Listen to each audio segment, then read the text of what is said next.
ที่มีจิตศรัทธามาร่วมสร้างบุญ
ดูลิเก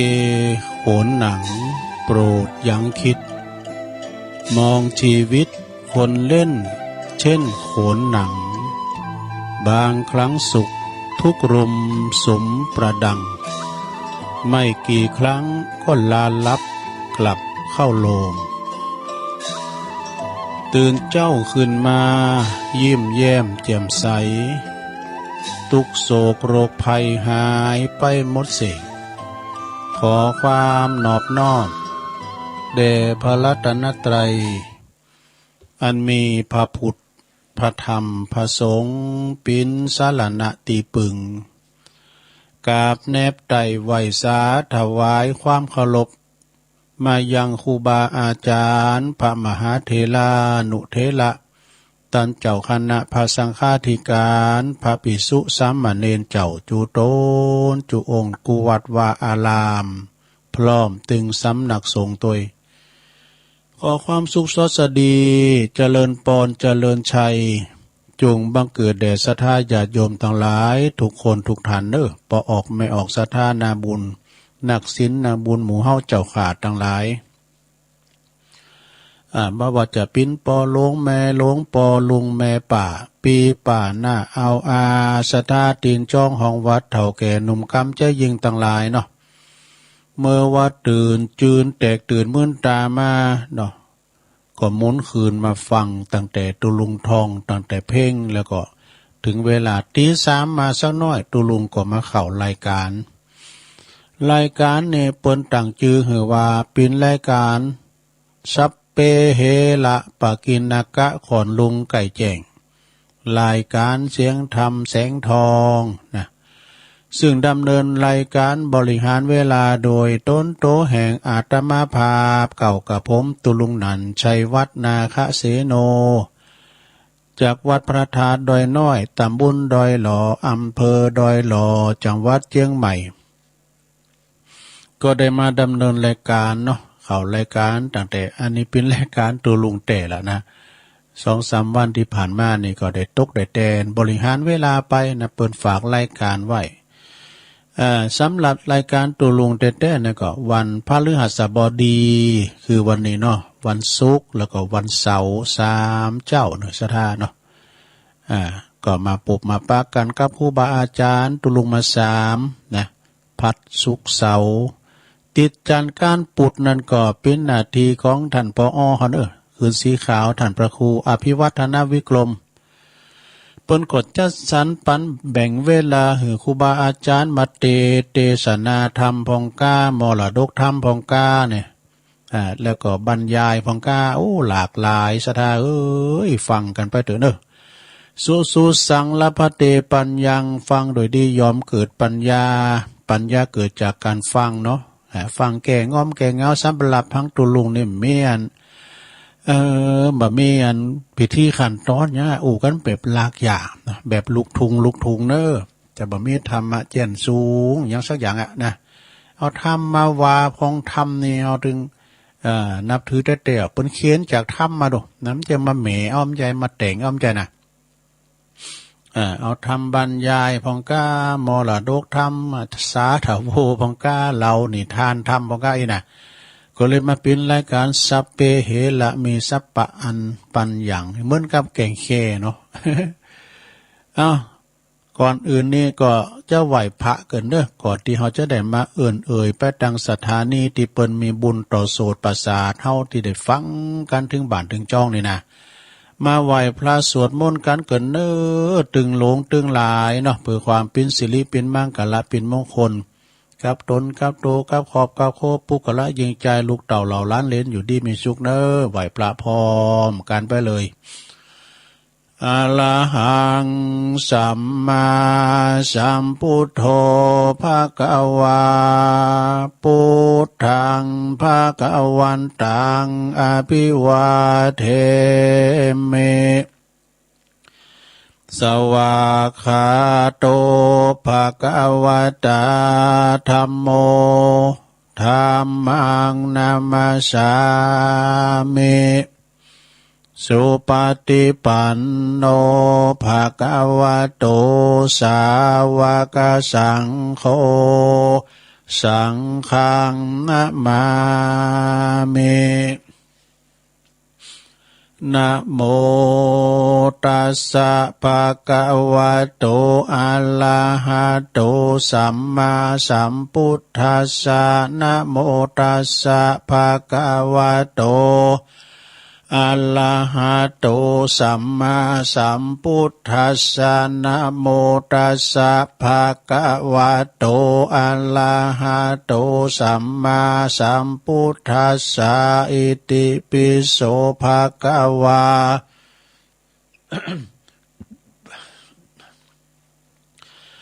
อะระหังสัมมาสัมพุทโธวิจจาจารณะสัมปันโนสุขโตโลกวิทู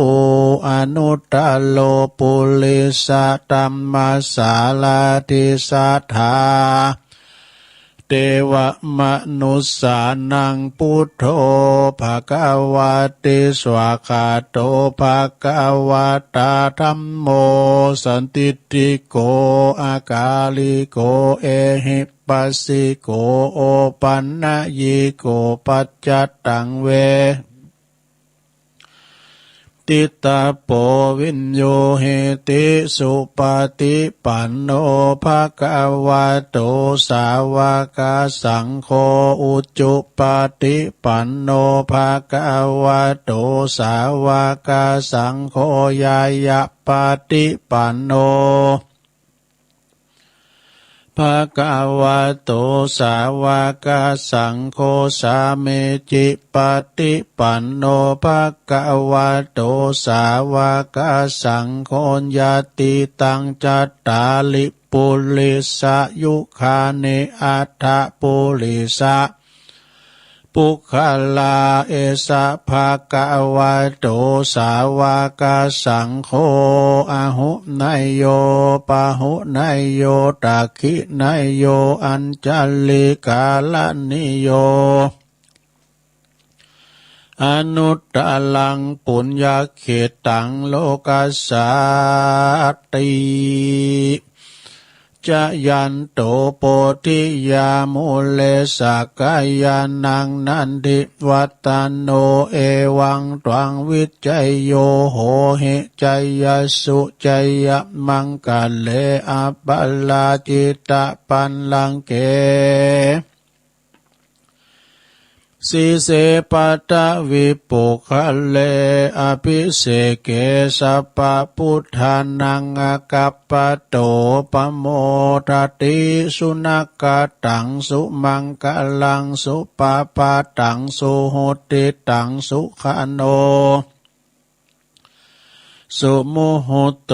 จะสุยิถังพรหมจาริสุปัฏขินังกายกัมมังวาจากัมมังปัฏขินังปัฏขินังมโนกัมมัง ปณิทิเตปทักขินาปทักขินานิกาตวนะละพันตะเถปทักขิเนสปปิติโยวิวัจจันตุสัพพะโลกโกวินาศตุมาเตภวัตวันตรายโยสุขีติขายุโกภวะอภิวาทานาสีลิสานิจังวุตตาปัจจายโนจัตตารโอ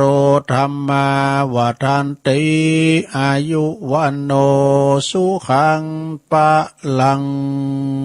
เอาแล้วศรัทธาญาติโยมทั้งหลายเนาะตุลุงก็ได้ปิ้นเก้าปิ้นโหนำสวดมนต์ไปปิ้นตีเรียบร้อยขอคุณปฏิตะไหลรัตนะผ่านแผ่วปะเกี่ยวเจ้าทั้งสามประการเนอะจงได้ดลบันดาลมาปกป้องคุ้มครองรักษายังเจ้าสมณะศรัทธาและก็หมู่ละศรัทธาหมู่เฮาเจ้าขาดทั้งหลายอันปันในก็มีครูบาอาจารย์พระสงฆ์องค์สังฆเจ้าเนาะครูบามหาเถระนุเถระเนาะตลอดถึงพระสงฆ์องค์สามเณรเจ้าอยู่กับวัดกับว่าสืบทอดพระศาสนา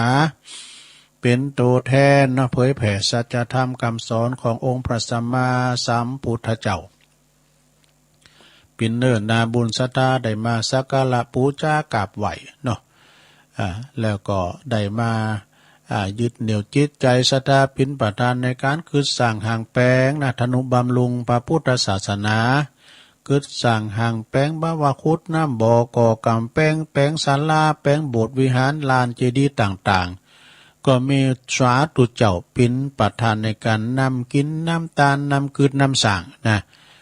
ของอกงามไพบูรณ์ในพระศาสนาขององค์พระสัมมาสัมพุทธเจ้าเนอะ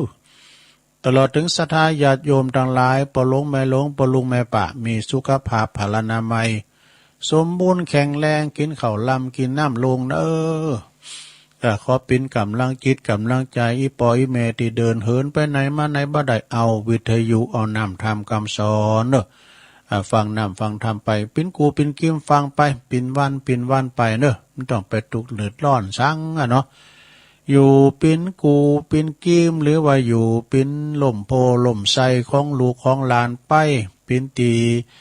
ปรึกษาหารือของลูกหลานตันเต่าไปเนอะแล้วก็ขออำนวยอวยโจกลูกหลานปิ้นปอกาในคายเนาะก็ขอเหือนกล้าคายไล่ลองกล้าแมนคายมันกล้ากัดเนื้อมาคายกัดไต่นะก็เปิ้นอยู่ใดเฮาอยู่ใดบักกล้ากำไรเกินโคนเนาะเพราะว่าเปิ้นก็จะเอาไปเลี้ยงลูกเลี้ยงโพเปิ้นนะก็เอาหมกปออยู่ใดเอาเต้าตื่นนะเด้อเนาะเอาต่อไปตุลุงก็จะได้มาไปตั้งสถานีวิทยุในเครือข่ายที่เปิ้นรับสัญญาณรายการธรรมภาคภาษายองเนอะในช่วงเวลาตั้งแต่ตี 3 ถึง 5 โมงมีเก่าสถานีเนอะมีศรัทธาฟังกันหลายสถานีวิทยุคลื่นเพื่อการศึกษาศาสนาและวัฒนธรรมวัดไฟหินตำบลสุเตปเนอะFM 104.50 เมกะเฮิรตซ์โดยเมตตาบารมีธรรมอาจารย์พระครูสมุวิสุวัฒน์วรกิจโจก็ลิงก์สัญญาณไปองค์ขลงในเมืองฟังละข้ามไปดอยนางแก้วข้ามไปแถวดอยคุณตาลว่ะไปพระเจ้ห่มนะสถานีวิทยุของคณะสงฆ์อำเภอฝางตั้งอยู่ที่วัดพระบาทอุดมน้ำบ่อสาวาสำนักวิปัสสนา FM 100.25 เมกะเฮิรตซ์โดยเมตตาบารมีธรรมหลวงพ่อพระครูสุจิตานุรักษ์ด็อกเตอร์เจ้าคณะอำเภอฝางเนอะขอบคุณตุปีเจริญโชติธรรมโมเจ้าอาวาสวัดสันโค้งแล้วก็ตุปีอามรเทพอุปสันโตตุปีโจเนอะลิงสัญญาณไปดังเมืองฝางเนาะ3 อำเภอก็ฟังกันเข้าไป สถานีวิทยุแดนดินถิ่นล้านนาตั้งอยู่บ้านโฮงโงตำบลน้ำบ่อลงอำเภอสันป่าตองFM 103.50 เมกะเฮิรตซ์นะคุณรุจิสมบัติเงาคำเด้อสถานีวิทยุ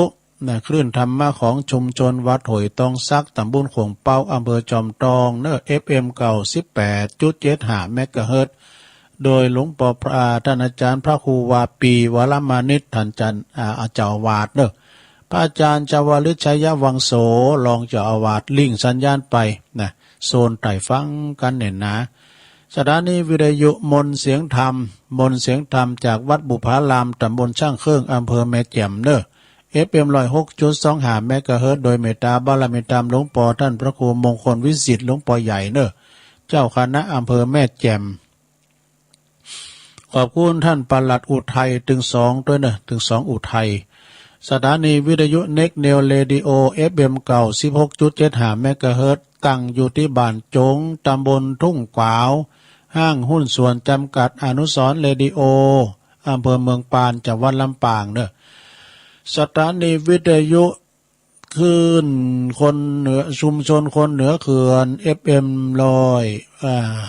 ชุมชนคนเหนือเขื่อนนี่ตั้งอยู่ที่บ้านดงดำอำเภอฮอดนะอำเภอฮอดสายไต่ FM 90.75 เมกะเฮิรตซ์เนอร์สถานีวิทยุเพื่อการศึกษาและพัฒนาอาชีพเรดิโอเน็ตเวิร์ก FM 103.00 เมกะเฮิรตซ์อำเภอเมืองปานจังหวัดจังหวัดลำปางโดยคุณอนุพงษ์ตาจีนะเนาะสถานีสุดท้ายสถานีที่9เรดิโอเน็ตเวิร์ก FM 99.50 เมกะเฮิรตซ์เนอร์วิทยาลัยเทคโนโลยีเพื่อการจัดการกฟผแม่เมาะลำปางเก่าสถานีเนอะสถาต่างหลายนะเป็นคืนบุญเนอะคืนบุญที่เราได้ฟังกันตลอดวันมีตึงพักธรรมะมีตึงพักบันเทิงมีตึงเสียงน้ำเสียงธรรมเสียงเพลงมันศูนย์กันไปนะวันคำฟังกันไปนะแล้วก็ขอบคุณเจ้าของสถานีทุกคืนโดยเนอะและสักกำเดียวในก่อนน่านฟ้าเรดิโอคุณลุงนิรันดร์ปันดอนตองก็จะเปิดฮับแล้ว เนาะ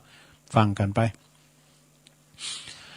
วันนี้มาปักกันก่อนตะลงกับวันพฤหัสบดีที่10เดี๋ยววันนี้ก็วันที่23แล้วเนอะสถานเนอะ23ธันวาปวดตัวนับถอยหลังได้แล้วก้า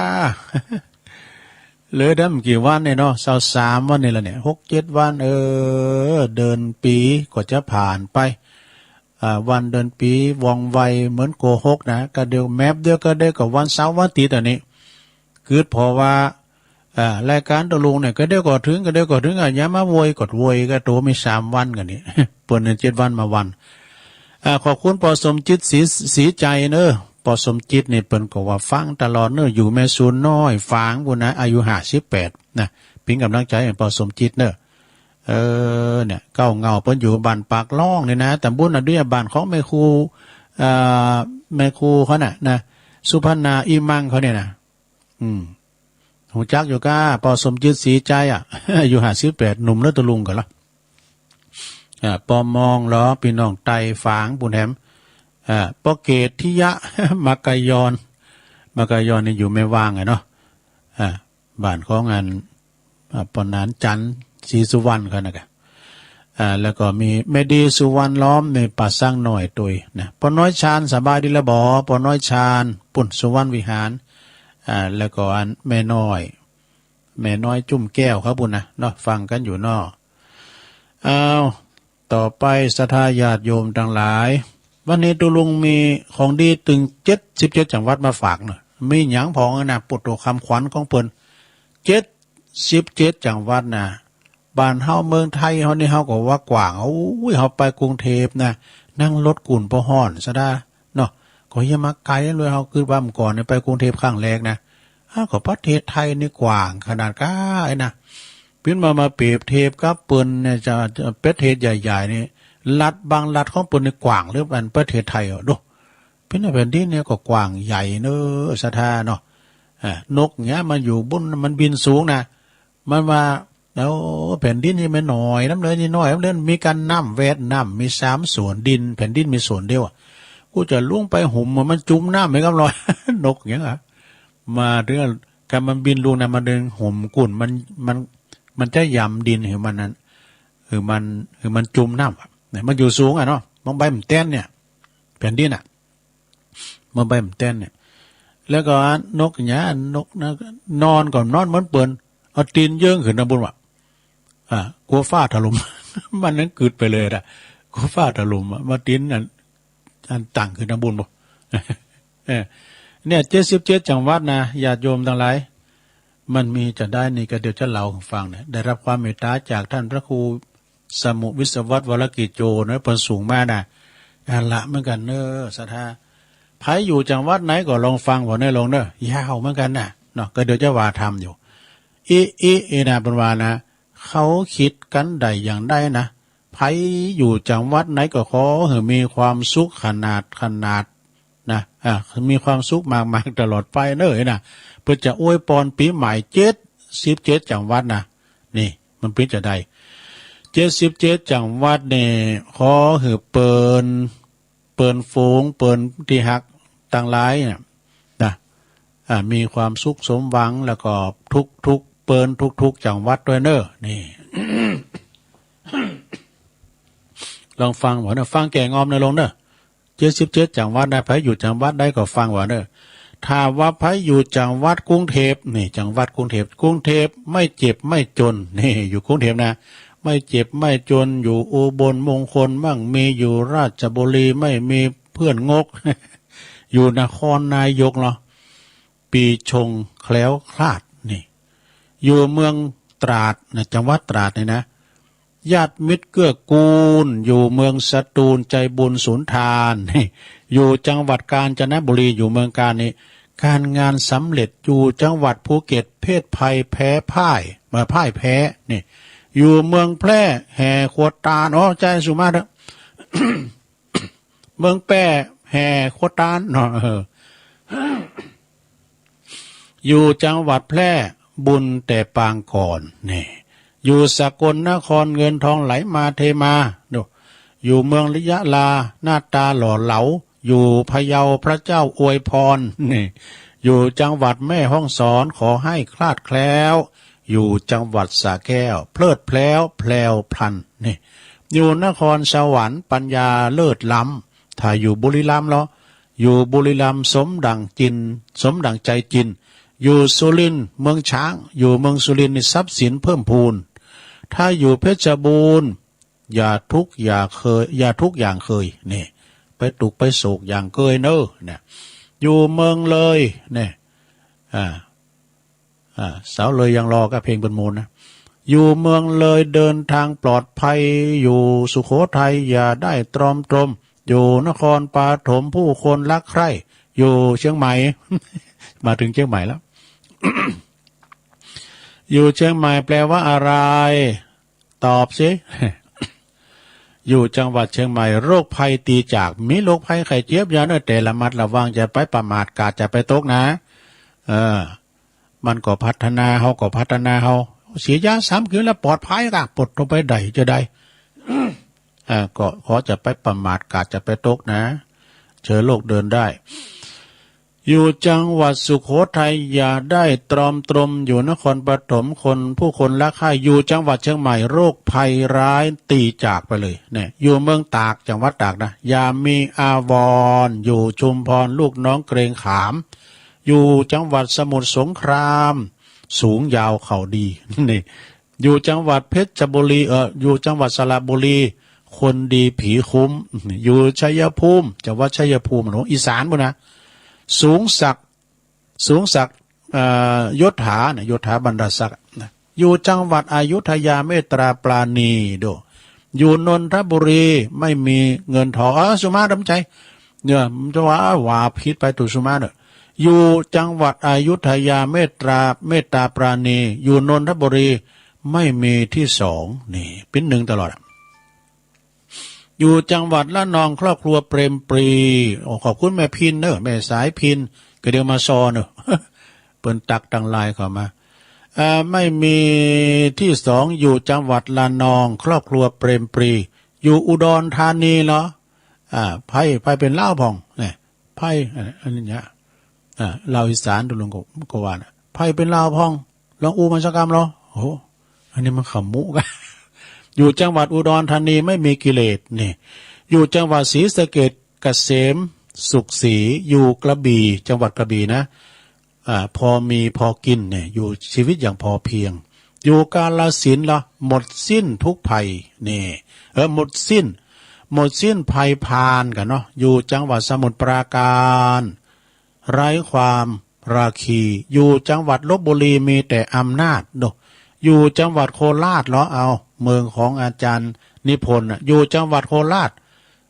งามดั่งเทพีเนี่ยอยู่สุพรรณบุรีชีวิตเพลิดเพลินอยู่จังหวัดอำนาจเจริญการเรียนสำเร็จเนาะอยู่จังหวัดกำแพงเพชรบทเคราะห์ทุกเศร้าอยู่จังหวัดฉะเชิงเซานะความเหงาเบาบางเนี่ยอยู่ลำปางเนี่ยนครลำปางสุขจังกลางเดียวได้มาอยู่จังหวัดลำปางห่างไกลระทมนี่อยู่มันงูไฟโบมานะอยู่จังหวัดนครปฐมและอุดมสมบูรณ์ดูพระอยู่นครปฐมพองเขาล้ามนครปฐมลำนะเนาะนครปฐมอยู่จังหวัดนครปฐมอุดมสมบูรณ์แล้วก็อยู่จังหวัดลำพูนนะคู่แข่งถอยหนีนี่อยู่จังหวัดลำพูนนะคู่แข่งถอยหนีอยู่จังหวัดเพชรบุรีดีทั้งชีวิตเนี่ยอยู่จังหวัดพิจิตรสุขนิรันดรเนี่ยจังหวัดพิจิตรพระอยู่พองจังหวัดพิจิตรเนาะทั้งวันก็จะเอาเพลงเปิดเพลงจากเธอที่บึงบรเพชรของเพลินพรหมแดนอยู่จังหวัดพิจิตรสุขนิรันดรอยู่สกลนครผู้คนค้ำชูเนี่ยอยู่จังหวัดหนองบัวลำพูพ่อแม่สุขสารอยู่จังหวัดบึงกาฬเจริญก้าวหน้าเนี่ยให้หน่อยเดือนละลงเนอะอยู่จังหวัดสงขลาอายุยืนนานอยู่เมืองน่านเนี่ยอยู่จังหวัดน่านเท่านี้นะสนุกสุขแสนอยู่ขอนแก่นมีแต่เงินทองเนี่ยใหญ่ไปอยู่เมืองกะมีแต่เงินในทอง อยู่จังหวัดระยองเนี่ยวันนั้นสวาดูจากไปมานอนรถตู้นะจังหวัดระยองมานอนที่วัดนอน2 คืนอยู่จังหวัดระยองหล่อรวยเลิศฤทธิ์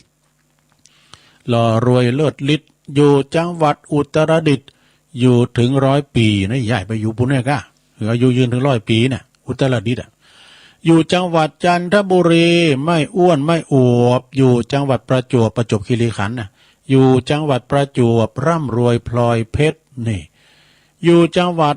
101ไม่ถูกย่ำยีอยู่สุราษฎร์ธานีสวยสดงดงามนี่อยู่จังหวัดสารคามเจ้านายเมตตาอยู่จังหวัดพังงานะอยู่จังหวัดพังงาเดี๋ยวกันเนอะคนรักข้างกายนะอยู่จังหวัดพังงาคนรักข้างกายอยู่จังหวัดหนองคายมีแต่ราศี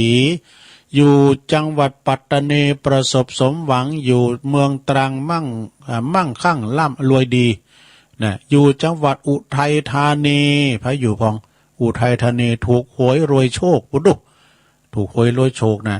อยู่จังหวัดพิษณุโลกโศกดับลับหายนี่อยู่จังหวัดเชียงรายเหรอว่าจะได้พี่น้องเชียงราย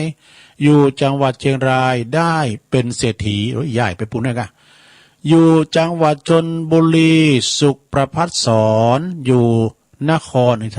รศรีธรรมราชนะอยู่จังหวัดนครสุขภาพดีเนี่ยอยู่จังหวัดปราจีนบุรีศัตรูพินาศ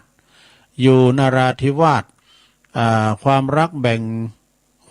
บ่งบานอยู่จังหวัดมุกดาหารผู้ใหญ่อาลีเนี่ยอยู่จังหวัดปทุมธานีเหรอจังหวัดปทุมธานีไร้ผู้รานรอนอยู่จังหวัดยะโสธรนะสุขทุกราตรีอยู่จังหวัดสิงห์บุรีครบเครื่องเปลื้องปราดอยู่จังหวัดชัยนาทดังใจหมายปองอยู่จังหวัดอ่างทองสวยใสไร้พุงจังหวัดสุดท้ายอยู่จังหวัดพัทลุงสวัสดีปีใหม่ชัยโย17จังหวัดลงเอ้ยตุลุงว่าไปปอมพดหรอกราบขอบคุณในเมตตาบารมีธรรมอาจารย์พระครูสมุวิสุวัฒน์เนอะเป็นสูงมากกว่าเขาท่านี่นะพระอยู่จังหวัดได้พองเนี่ยพระอยู่จังหวัดได้พองลองว่ามาดู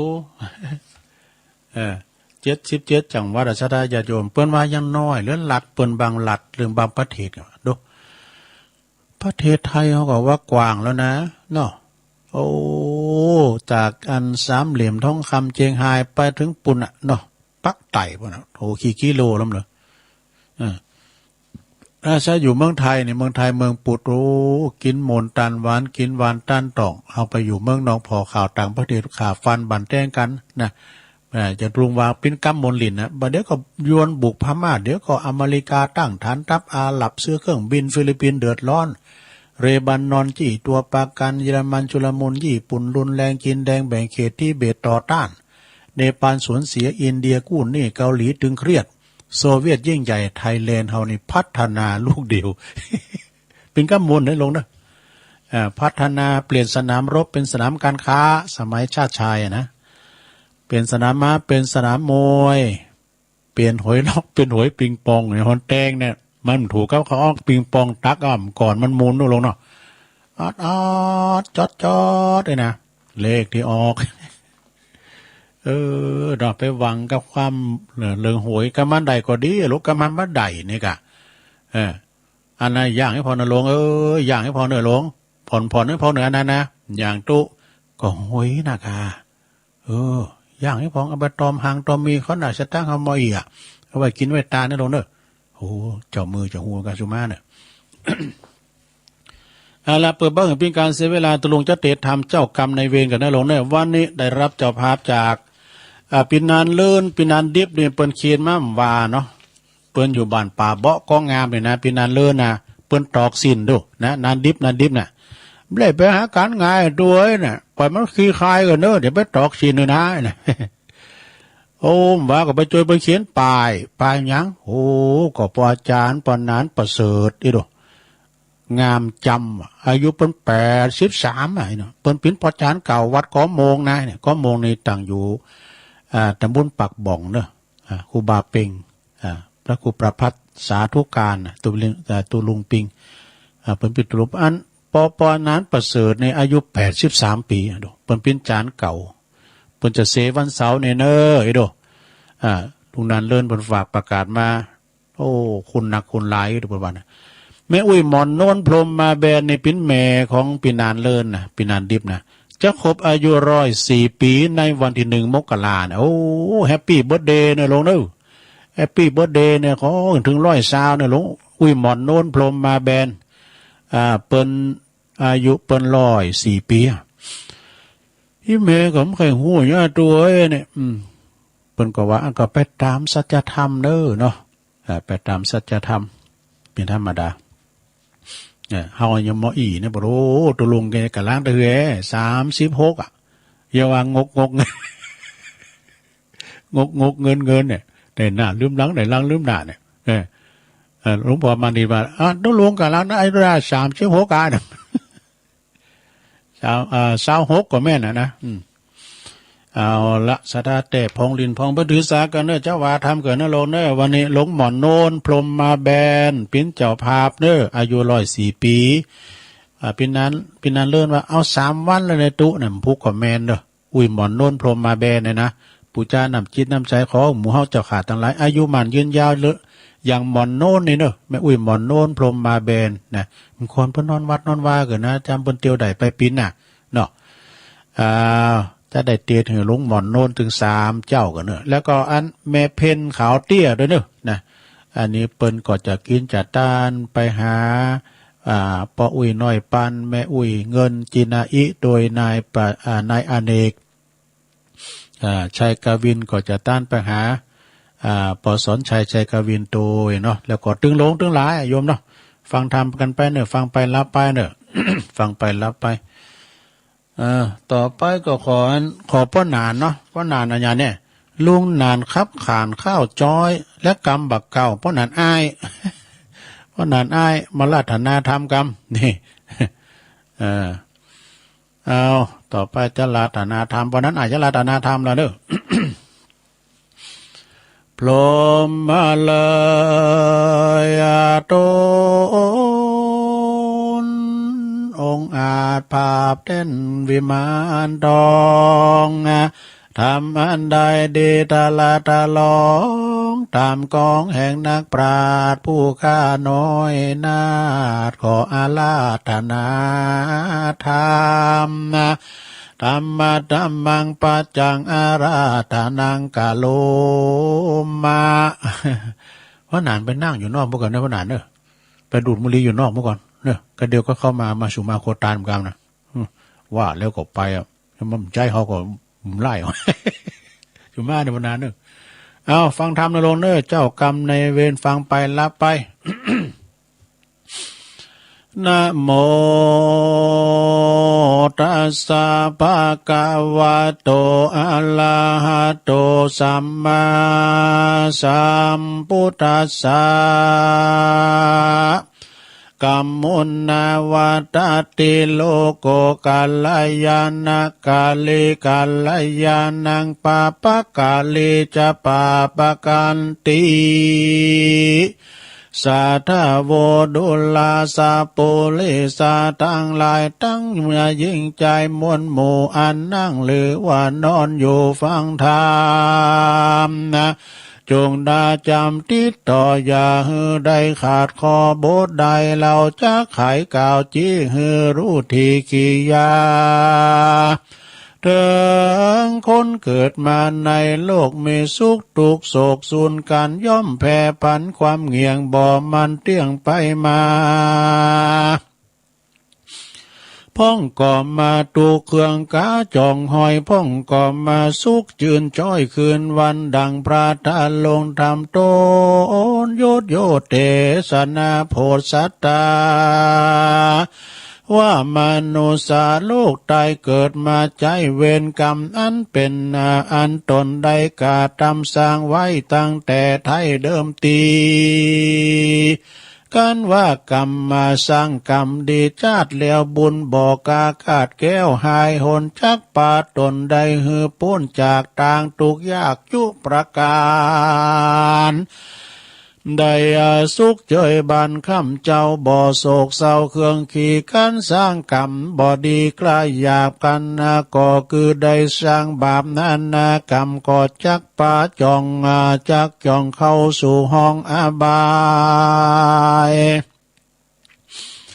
ได้ถูกลายเหลือแลบ่เว้นแว่คืนวันแลนาเหตุนั้นควรปากันสร้างก่อสร้างแต่ตาตั้งดีละเว้นหนีจากตั้งบาปอันกาหยาบฮึกหนาอันว่ากรรมบอดีนี้นะกล่าวจีกันว่าได้สร้างชาตินี้มากน้อยบาปจักติดจ่องหอยต้วยไปถึงชาติในชาตินาหือได้ถอยจ้าเครื่องกาอุปมาเพียบไว้ดังเกวียนล้อนั้นใส่หมุนไปบ่เมินนานเท่าใดแต่เราก็มาลอดที่เก่าเดิมตีกรรมบ่ดีเราได้สร้างไว้บ่เมินก็ลอดไข่เล่าลาจะเครื่องกาไม่เอาตุกคำเจ้ามาปานาหรือสุขบานจื่นจอยบอดต่ำก้อยเครื่องขี่ย้อนว่ากรรมเรามีชาติก่อนมาไล่ตอนตัวตานะเฮือได้หารชาตินี้บ่อาจหลีกลี่นี่ไกอุปมาไม่แถมนึ่งเล่าดังพงเผ่าพี่น้องอันเกิดร่วมต้องกันมาพ้องก็มีกายาบ่เหมือนหมู่พ้องก็มีความมาเป็นอยู่ทุกยากพ้องก็มาสุขมากเลือลายพ้องก็มีลูกกายงามสะอาดพันพิลาศเหลือคนพ้องก็มีกายาโตนพังลายย้อนกำตาตอบสายปามาพ้องก็มีกายาบ่ทวนติดเมื่อตินมือดวนขาขอพ้องก็มีเป็นลมต่อบ่อขาดเป็นขุดลันนาดโมตูดพ้องก็มาเป็นหุดหูดปุณกัวตามเนื้อตัวกาปองใกล้มนุษย์โลกไต มีบ่อไหลเรือลายพ้องก่อมมีใจอาภายเพื่อแผ่กาตำแต่ต่างดีละเว้นนี่ตั้งบาปมาว่าตนเขาหาบตั้งบุญเฮือตานุนเขาน้ำว่าถูพร่ำปัจจัยสินดวงใสหาแปดได้รักษาแขวดกับตัวพ้องก่อมาเมามัวหยาบจากาตำบาปกานาดวงตั้งวัดว่าบ่รู้บ่เคยเข้าสู่อาวาสบ่เคยใส่บาตรยอดตานะศีลเจียงคันหาแปดบ่ได้กดแขวดรักษาเต้าปาลากลายอยากกินแต่ลาบถึงวันก็ถึงวันนะการว่าตัวมันกลาภาคตายลาจากเมืองคนย่อมเอาตนไปเกิดนรกเดือดอาบายแลนาปั้นดังยิงใจลางพ้องนาลูกกึดนาสองต่างดีตานมีบอกขาดนะใส่ข้าวบาดเตตานปีขาหานข้าวน้ำวัตถุพร่ำนาตานแก่ปีคู่สังกาเป็นเจ้าสามมาเนนเล่าตังลายยาโจกยายกันอยากทุกข์ลำบากอนาถายามวัดวาสังก่ออันนาปันอันเป็นประโยชน์ต่อสาตานก็เมใจบานบริจาคน้อยหรือมากตามกำลังศรัทธาตามเหหามาได้บ่เดือดไม่ละตนตัวตน บุญนะว่าบุญกุศลพาเสดปาเกิดสวัสสดียามตายนี่ม้วยมางจากโลกกว้างเมืองคนนะย่อมเอาตนไปเกิดจันฟ้าเลิศเมืองสวรรค์และนามนุษย์อันว่าคนนามวลหมู่อันข้างอยู่สงสารมีพามานหลายแหลนนับบ่อแปะสังขายามีกรรมปามาตกแต่งตามเก้าแห่งไผ่มันพ้องหันนากันเมื่อเจ้ากรรมตัวเก่าสร้างไว้เลยมาไล่ลาวีก็ตายเป็นนาพีหมู่พ้องก็หันนาอยู่ยามแลงกรรมตัวแข็งมาลอดก็มาตายม้วยมอดว่ำวายคนยิงใจลางพ้องขี่รถขึ้นล่องไปมาบ่พิจารณาทีสานะบ่กึดยาวสั้นยาวไกลว่าตนขี่ไวล้ำยิ่งกันว่ายิ่งล้ำกันว่าความว่ำวายก่อโจรการตายมุบโมพ้องก็มาจะอวดอูวัดตัวดีดื่มไอสุราเมน้ำเหล้าลงเมาแล้วเต้าบ่เมาแล้วเล่าลืมตัวจะว่าข้านี้บอกกลัวอันอย่างสักอย่างมาอวดจะอ้างนาป้ายหลุดมาได้ไม่มาดมีพยาธิตับแข็งกำตัวแรงมาโลดตายม้วยมอดว่ำวายคนยิงใจโลกไตไผเว้นบ่อใดยังกรรมกันอันใดตนกาทำแต่ก่อนกันว่ากรรมตัวนั้นสอนตัวมาย่อมไกย่อมไกกาตามก้อยตุกจองหอยเครื่องขี่ดังพระมนเนกาไว้ว่าสัตว์โลกไตเป็นอนิจจังบ่จีลังมันเตี้ยงรู้ความเงียงเป็นไม้รู้เวียนตายเวียนเกิดเอากำเนิดปามมามีจันละแก่เท่าเป็นทุกข์เล่าบ่ขาดเป็นพยาธิเลือลายย่อมจากตายบ่ไว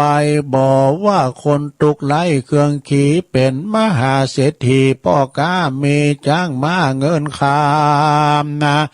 มีสัมปตินำบ่ไล่คนเง่าใบปึกตันคนพยาตันปันจอดส่องแจงคนพยาปันจอง ปันแจงสองคนขึ้นล่องกองกาดคนมียศอาจอำนาจนำนาเป็นเจ้าพญาภาพเมืองโยธาเลืององอาจอยู่ภาษาพังกาสัพเปสัตตาอันละว่าสัตนานาน้อยใหญ่เพื่อพับเสียงไข่ลุ่มฟ้ากันว่ากรรมตัวกลามาลอดก็มวยมอดหมอลานนายย่อมไกลกามวยม้างบ่เหลือข้างคนได้การว่าตายไปแล้วใส่กอละเขาของไว้เมืองคนเฮือลูกหลานตนหนุ่มเทาได้เป็นเจ้าแทนไปบ่เมภายกล่าวถอยว่าคนใหญ่น้อยยิงใจใดอาการตายไปมวยม้างจากโลกกว้างเป็นผีสมบัติเมน้อยมากก็บ่ได้จักลากด้วยไป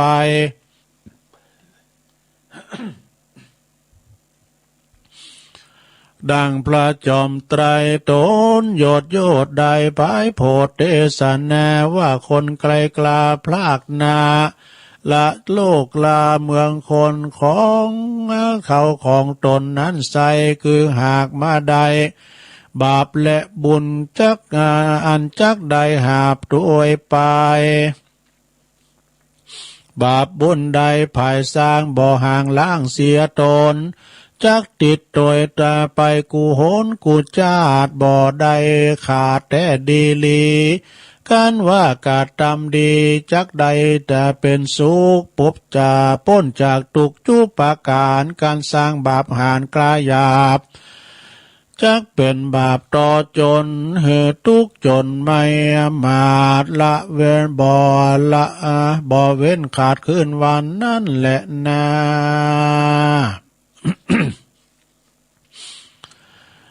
แถมนายานึ่งนันนาปาพุทธเจ้าตนเป็นเก่าที่โลกาได้เทศนาภายโพธิเป็นประโยชน์แก่ยิ่งใจว่าใครสุขสบายนั้นใส่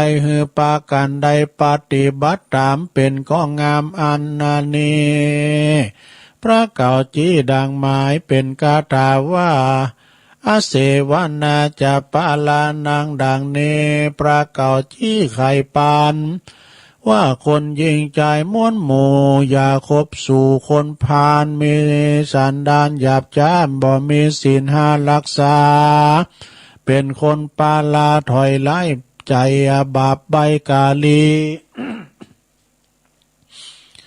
จากป่าไปเตี้ยบอดีสิบหายเป็นอบายามุกนั่นแหละนาปันดิตานันจะเสวานาจุงมันคบหาแต่นักปราถาโอกาสไปสู่มายังมวลหมู่เมติโคท่านจี้สอนกล่าวรู้ของข่าวกองดีคำว่านักปราชญ์เมธีนี้ต้านบอกกลิ่นหอมออกไปไกลเมจิตใจเพื่อแผ่สร้างไว้แต่ต่างดีเว้นลานนี้จากตั้งบาปอันกายหยาบนาคือว่าวาจากายใจก็จักกะทำไปจักกะทำใดก็ดีสัมมาทิมีมาก่อนนาปัญญากว่าด้วยไปมีจิตใจผ่องแผ้วดังแก้วสามดวงดังแก้วดวงงามปฏิบัติตามทางดีมีศีลห้ามีรักษาอันศีลห้านี้นาเป็นเก้าภัยปฏิบัติเล่าเจ้าค่ำก็จักลวงล้ำมารภัยมารทุมมโนปัลโลเป็นดังคนพานบาปใบใจถอยไล่บอดีกลิ่นเหม็นเมตัวห้องพับตัวน้องตังเมืองมีใจเครื่องโคดกาบ่มมีศีลห้ารักษาภัยกันภัยนาไปคบคิดเอาเป็นมิตรสหายก็จักกลายเป็นคนพานมีสันดานหยาบจ้าจักไหวนาไปสู่อาบายเป็นตุกหลายเหลือแลบ่เว้นแวคืนวัน ก็มีด้วยประการดังกล่าวมานี้แลนาเนติตังกิยาสังวันนาวิเศษจะห้องเหตุธรรมเกี่ยวกรรมในเวรกงกรรมกงเกวียนก็บางโกมสมเรสเดชสาธุสาธุสาธุเอา รับไปแล้วก็ลงเอ้ย ว่าไปก็คอแห้งยาวๆนะคอแห้งยาวๆยอแห้งก็เดี๋ยวกินน้ำกันเดี๋ยวแป๊บเดียว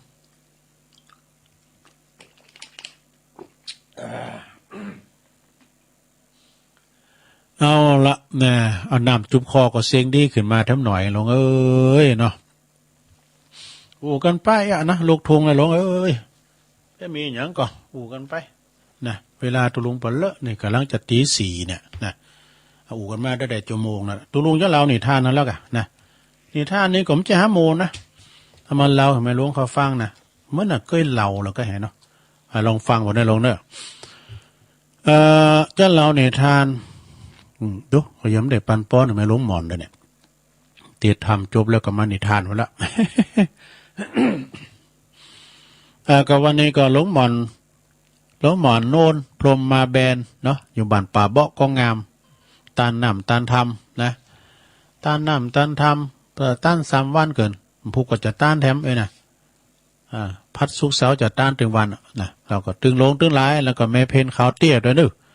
แม่เพนขาวเตี้ยก็เกมน้ำยาดได้แม่เพนนึกปีนาดิบเกมน้ำยาแต่ปันป้อนได้เกินหยาดน้ำไปป้อนเดิมมาเรานิทานเนาะมันข้ามขั้นตอนไปทุลุงปันป้อนเกินยะทาวาลิวาหาปูลาปาลิปูเรนติสากัลังเอวะเมวะอิโตตินังเปตานังอุปกัปปติอิสิตังปฏิตังตุมหังคิปะเมวะสมิจตุสเปปุเรนตุสังกปาจันโทปนาลโสยถามณีโจติลโสยถาภวะสัพปีติโยวิวัจจันตุสัพพะโลโกวินาสตุมาเตภวัตวันตาลายโยสุขีติคายุโกภวะอภิวาตานาสีลิสานิจังวุธาปจายโนจัตตารโรธรรมาวัฏันติอายุวันโนสุขังปะลังสาธุสาธุสาธุ อยู่ดีมีสุขเนอวันเรานิทานนี่เกินเนอสนานเด้อเรานิทานนี้ก่อนนิทานเรื่องนี้มีชื่อว่าพราหมณ์เข็นใจชื่อโมลีนะโมลีพราหมณ์นะเพราะยาวกว่านะในอดีตนะแปลว่ามีนิทานอีกเรื่องหนึ่งมาในธรรมเนอะนะมีอย่างอี้เนอะมีความเป็นมาว่ามีพราหมณ์ผู้หนึ่งมีชื่อว่าโมลีพราหมณ์นะโมลีพราหมณ์นี่ก็เป็นคุณที่ว่ามีศรัทธาในการกินการต้านบริจาคอย่างมากมายกินต้านทำบุญตั้งวัดตั้งวาสาธารณประโยชน์นะเขาจะกินจะต้านอันนั้นเนอพระจะหับสังพองเนี่ยโมลีนี่ยกมือก่อนหมดแล้วนะเอาครับหับสังเนอหับสังเลยก็เดี๋ยวก็ตัวกันพี่หมูนี่ เนาะโมลีพราหมณ์นี่เพิ่นก็มีภรรยาด้วยนะมี4 ภรรยาด้วยสอบกินสอบต้านเปิ้นเนี่ยแปลว่ากูบารมีนะเปิ้นบ่คัดกันเรียกว่าศรัทธาเสมอกันนะศีลเสมอกันเวหยังว่าหยังก็ไปกันหลงๆคัดกันเปิ้นว่านะต้านอยู่ปินิดเนี่ยบริจาคต้านคันบ่ขาดอยู่ปินิดคลั่นลงการผ่านมานานแล้วก็กลายเป็นคุณตุกอยากจนอนาถาว่ะคนกินต้านเกินกล้าเนาะกลายเป็นคุณตุกอยากอนาถาพราหมณ์โมลีนี่ก็ไปปรึกษาสีภรรยากูตุกูอยากว่าเขาจะทำอย่างได้เงินคำกำเกี่ยวเขาก็มีบริจาคปินต้านแล้วจะได้สู้นะปรึกษาหารือกันเขาเป็นคุณตุกอยากเห็นใจไปแล้วมีอย่างที่มาบริจาคตานภรรยาเปิ้นก็เป็นกูบารมีน่ะก็เลยว่า ไปปิดอย่างสูเขาก็สอบหาพักไม้ใส่เคอกะเก็บพักเก็บไม้เก็บพักฮักโหลมาฮักฟื้นมาขายกะนะก็เลยเข้าแพะเข้าป่ากันไปซอหาพักหวานพองไปซอหาเฮ็ดถอพองน่ะสมัยนั้นน่ะไปซอหาของป่าพองอ้อมนุ่มแมวพองก้าอ้อมกวินพองก้านี่อ้อมหนะพองก้ามาขายเนาะกันมาวาน เก้าไม้พอปลายไม้นะอู้ยอดพักฮี่นะก็เก็บมาขายนะพักสาลิกาดอกพักสาลิกาก็เก็บพักฮักหน่อมาขายกันว่ะจึงได้ทรัพย์มาก่อนมาทำการกุศลแถมเอานะสองโพเมนี่ก็ได้อกได้ใจนะพร้อมใจกันกอดกินต้านกันไปติ๊กๆพร้อมใจกันจึงปากันเที่ยวไปเก็บพักฮักฟื้นมาขายได้ทรัพย์สินเงินทองมาก็เอามาจับจ่ายของมาละมาบริจาคปินต้านนะทำอย่างอี้มาจ้านานหลายปีแล้วนะเอกาธิวสังยังมีอยู่หันวันหนึ่งพราหมณ์โนรีนะโมลีพราหมณ์นี่ก็ไปสู่ในแผ่นในป่าไปคุณเดียวคำนี้ไปคุณเดียวบ่ร้อยนะก็ไปเก็บพักข้างหน่อบ้านแล้วปวดตัวห้อนหรือกำลังนี่เนาะแดดก็ห้อนนี่เดียวเหยะเหยไหลไข้ย่อยก็เลยสะกระเซ้าเพราะว่าเปาะเนาะใส่โควะหนูเป็นพักไม้ใส่เคยอยู่ในสาในกระเซ้าแล้วตัวเองเนี่ยก็ลงสู่น้ำโบกคารณีนะจะไปชำระอาบน้ำชำระกายก็เดียวก็จะปิกบาทแล้วนี่นะลงไปอาบน้ำในโบกคารณีวางตะกากระเซ้าวัดที่ปากสาระน้ำนะส่วนตนนะก็ลงไปจำละกายอินทรีย์นะข้างนั้นมีเทวดามันก่อนเป็นโผดคุ้นดีเดียวนะเดี๋ยวนี้ยังมาโผดเพราะหาเนาะเทวดาเปิ้นหันว่าความตุกความยากของเปิ้นหมั่นคงในการกินการทานก็จะมาโผดกะเทวดาตัวนี้ก็ออกมาก็มันเนรมิตเอาไม้เต้าจี้ไปได้กระเช้านั้นทันได้นั่นเองนะกระเช้านั้นในพักไม่สกายปีนทองคำแท่งปูโตเหลืองหาม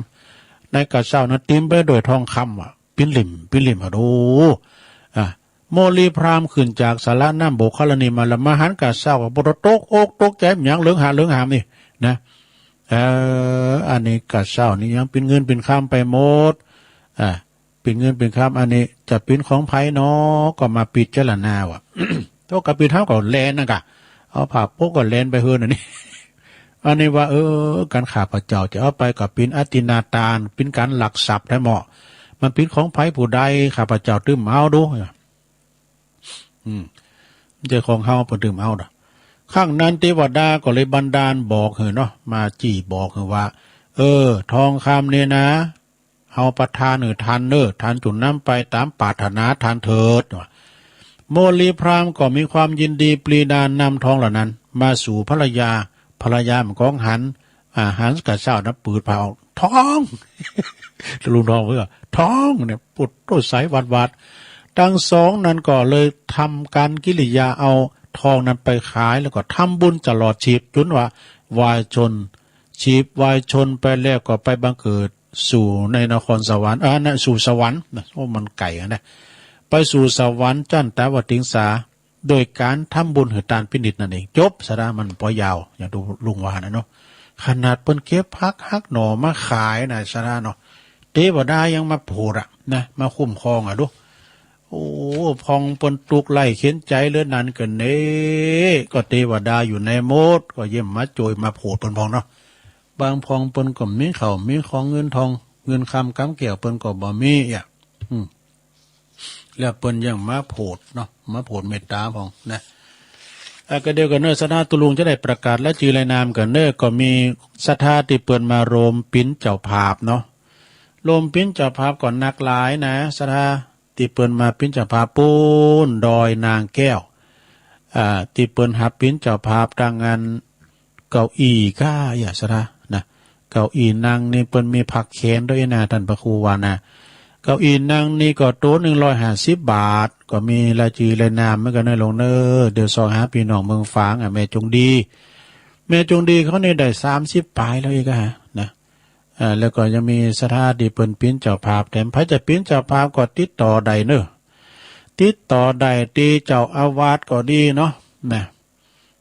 ที่ไหนที่หนึ่งเดี๋ยวกันเนอเขาแม่จงดีลบไปหมดละก้าเปิ้นว่าเขาอ่านครับนะตุ๊นี่นะและนามผู้บริจาคเก้าอี้วัดตีพระธาตุศรี2 เมืองนะ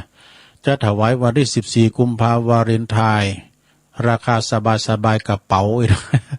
แจ้งจื้อจองนะลวงหน้าได้เนอตามเจตนากำลังศรัทธาของท่านนะไปแจ้งจื้อตีคุณแม่จงดีเชื้อกันทา ก็มีหนึ่งเนี่ยปอหมออินทรแม่จงดีเชื้อกันทา4 ตัว600 บาทเนอะแม่นิพามูลเทียน2 ตัว300 บาทแม่ลำจวนอินแก้ว1 ตัว150 บาทนะแม่สมบูรณ์ปันคำ1 ตัว150 บาทแม่บัวพัดกุลันเนี่ยแม่บัวพัดก็เอาเลย1 ตัว150 บาทแม่จันสีสุขาโอ้ยินดีนะแม่จันสีเนี่ย1 ตัว150 บาทแม่อามกรดคำนะฮะแม่อามกรดคำ1 ตัว150 บาทแม่มีชัยพินโยพาดอันนี้2 ตัว300 บาทแม่จันทวีอินแก้ว1 ตัว150 บาทแล้วก็แม่ปะโอปัญชาปัญญาปะโอปัญญาเนี่ยพร้อมครอบครัว1 ตัว150 บาทแม่ดาราทิพย์ปัญญาพร้อมครอบครัวเนี่ย2 ตัว300 บาทแม่นางสาว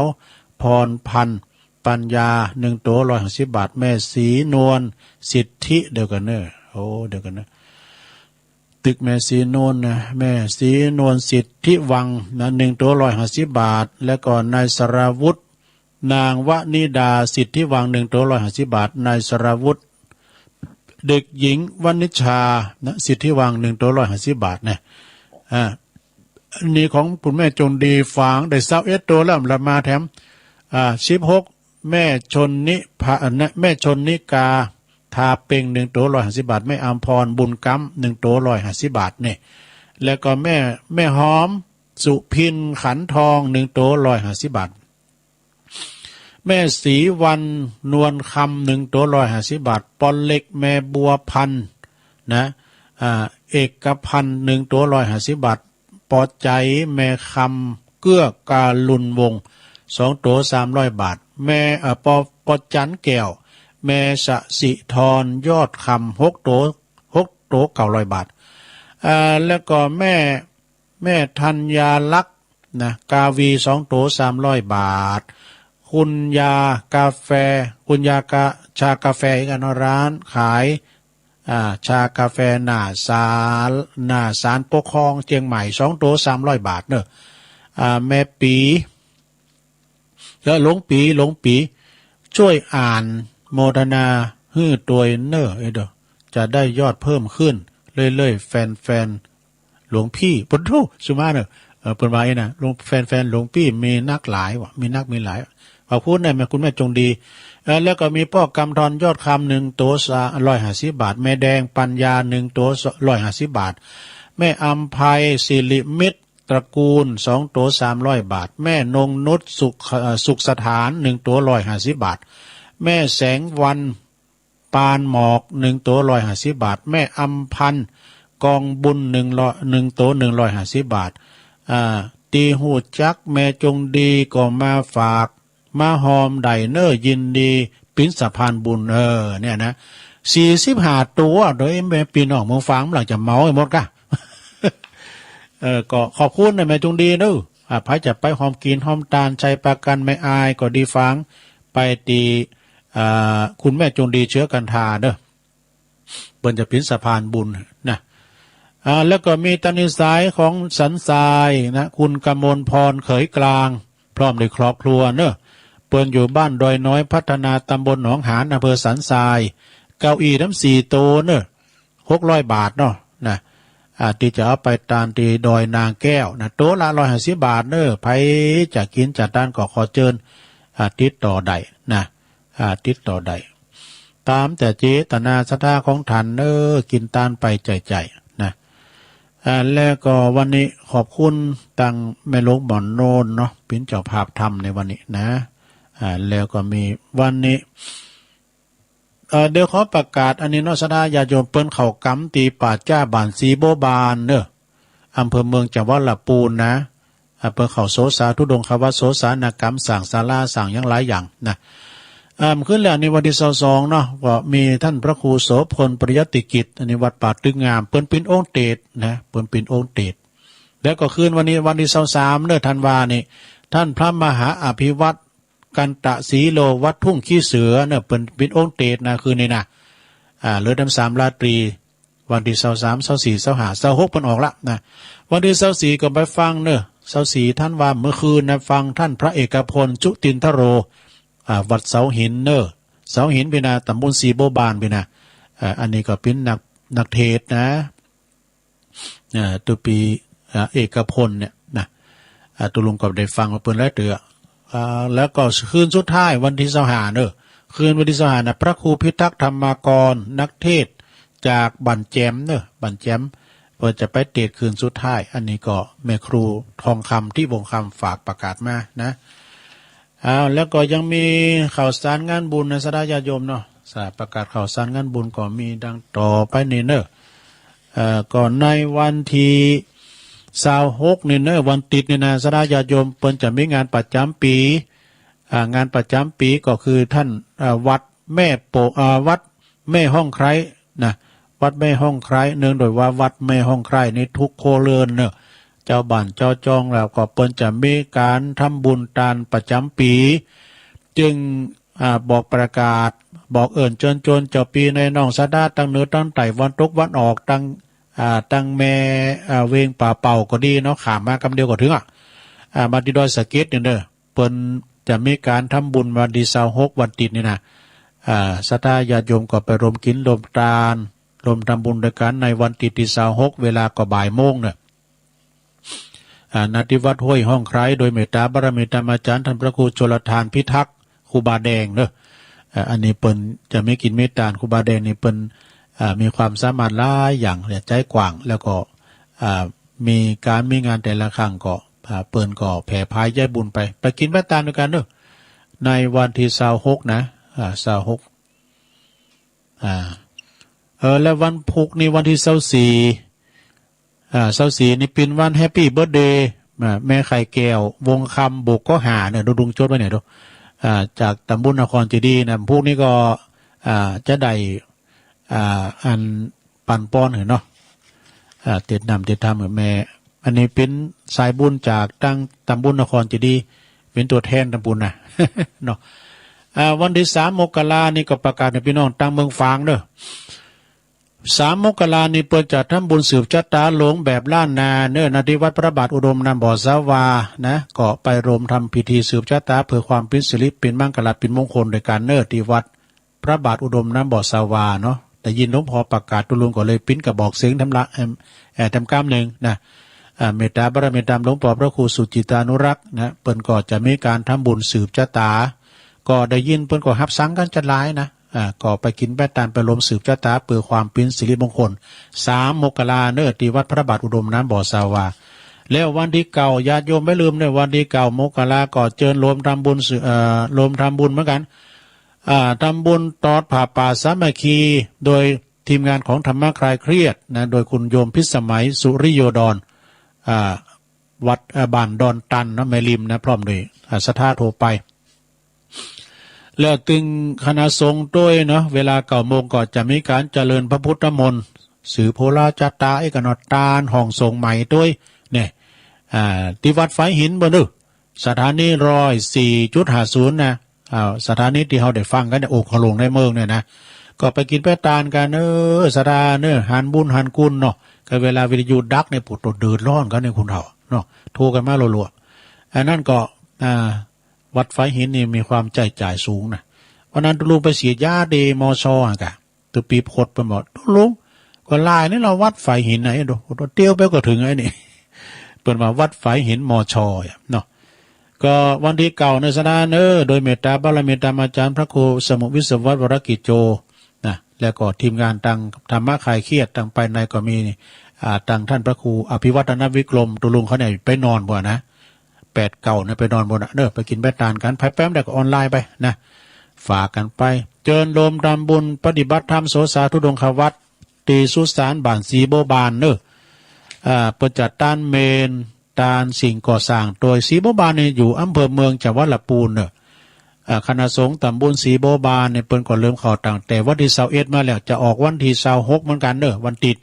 นะมี5 คืน6 วันนะโดยท่านพระอธิการบุญส่งโสภณจิตโตนะประธานหน่วยอบรมประชาชนประจำตำบลศรีบัวบานอันนี้ก็ฝากประกาศมานะแล้วก็มีอย่างหนึ่งสระญาโยมดังหลายขอประกาศประชาสัมพันธ์งาน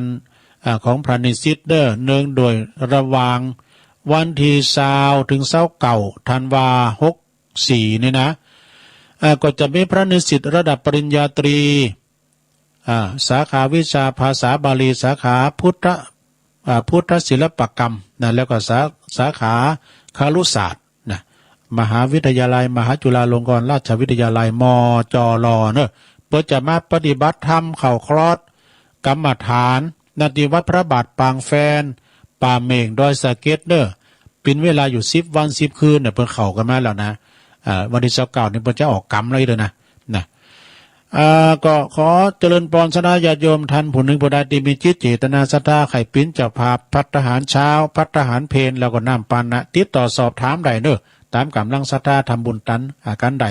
ติดต่อสอบถามพระตรีตันพระอาจารย์สมุแสคำแสนหรือวัดตุปินกนะครูบานก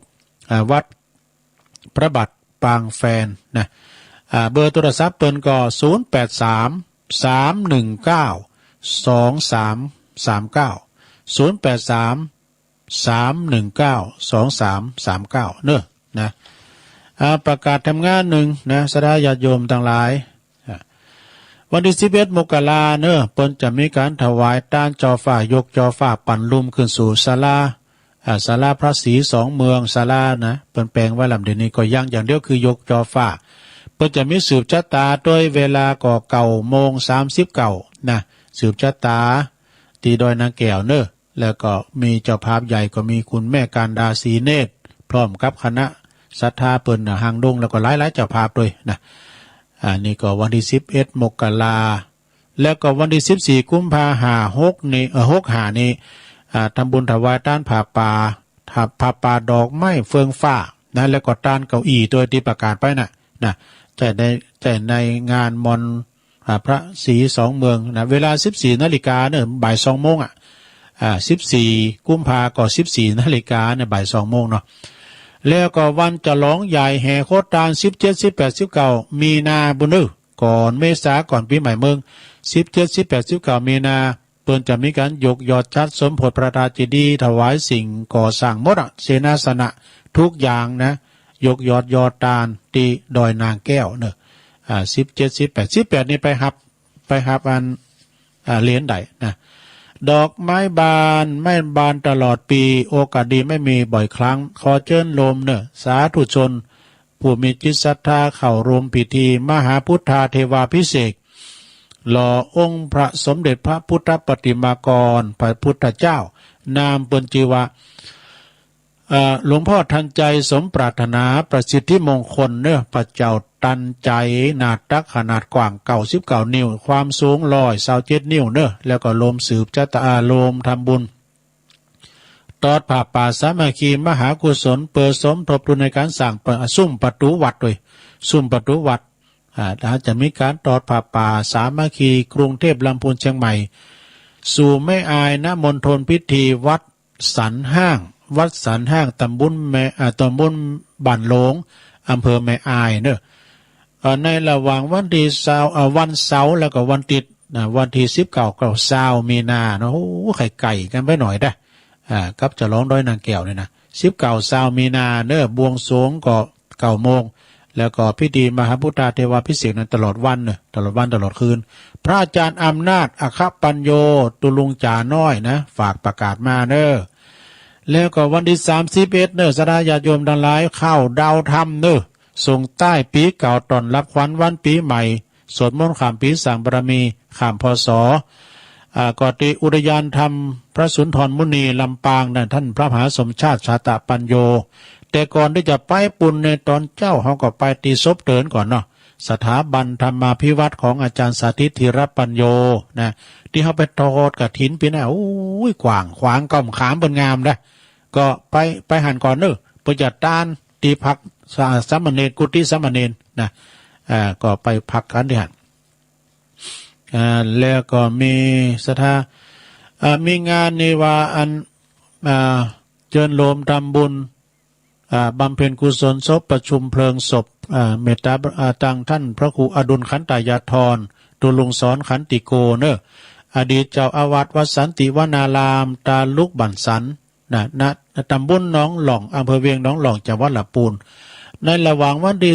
19นี่เป็นตานภาษาวันที่20นี่ลากภาษาเด้อพิธีกรรมก็จะ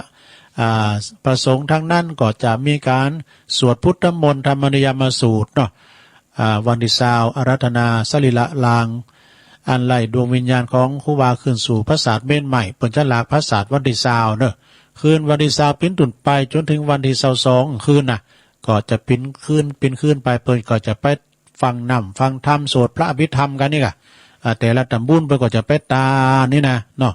อันนั้นก็เจิญเนอะไปรวมทำบุญทำกุศลปล่อยล่อเนอะปล่อยล่อโดยเมตตาบารมีธรรมอาจารย์ท่านพระอาจารย์สุวิทย์ปภัสโรตุปีแก้วเนอะรักษาการแทนเจ้าวาดวัดสันติวนารามฝากประกาศมาเนอะไปกินไปตานด้วยกันนะ